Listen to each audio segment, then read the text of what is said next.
America has always wrestled with immigration. But under President Trump, something fundamentally changed. This wasn't just about border security, it was about targeting specific people. People who didn't look like him. People who didn't come from Norway, as he once suggested he preferred. Instead, he focused on immigrants from Black, brown, and Muslim-majority nations.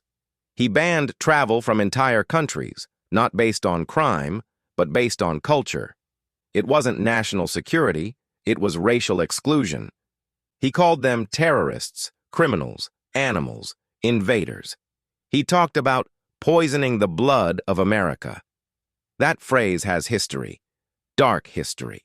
It was used by white supremacists in the 1930s. And yes, it was used by Hitler in Mein Kampf. Trump's policies didn't stop at words. He unleashed ICE to arrest anyone, even peaceful families, parents, and workers. By mid-2025, over 7,800 non-criminal immigrants had been detained. That's an 800% spike in just months. They weren't fugitives. They weren't violent. They were just undocumented. Children were taken from their parents. Hundreds of families are still separated today. Some children may never be reunited. This wasn't law enforcement. It was psychological warfare. The message was clear. If you're not white and American-born, you're not safe. Let's compare. Obama's deportations were high, but focused on serious felons. Bush used targeted enforcement against threats post-9/11. Clinton tightened the border, but kept asylum intact. Trump went further. He attacked the very idea of asylum. He forced refugees to wait in dangerous camps across the border. He tried to end birthright citizenship. He deployed the military against migrants at the southern border. He ordered agents to shoot if necessary. No president before him did this. It was not security, it was cruelty. He claimed to enforce the law. But judges found his policies unconstitutional.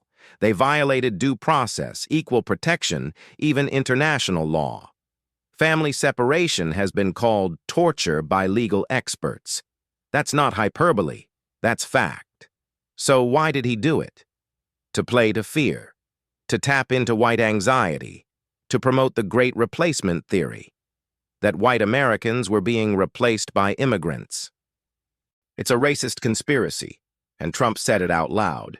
He said immigrants infest our country. He said non-white nations were shithole countries. He praised European heritage and demonized the rest. This is not dog whistling. It's a foghorn. Let's be honest. This was not just policy. This was racial persecution. This was scapegoating on a national scale. It's happened before. The Chinese Exclusion Act in 1882, the quotas on Italians and Jews in 1924, Japanese internment in 1942. But Trump's version was high-tech, militarized, and broadcast in prime time. It was built for TV. It was engineered for division, and it worked.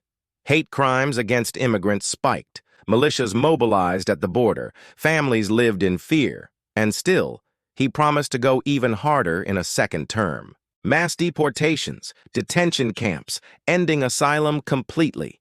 This isn't immigration reform. It's state-sponsored discrimination. We can't ignore the echoes of history. The language of vermin and blood matters. The mass arrests of non-criminals matters. The use of the state to target specific groups matters. It may not be genocide, but it's a page from the same playbook. Dehumanize, separate, expel.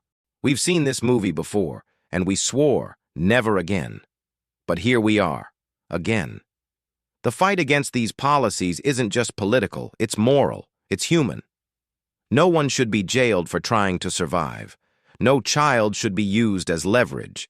No group should be hunted because of who they are. This isn't about border walls. It's about the soul of a country.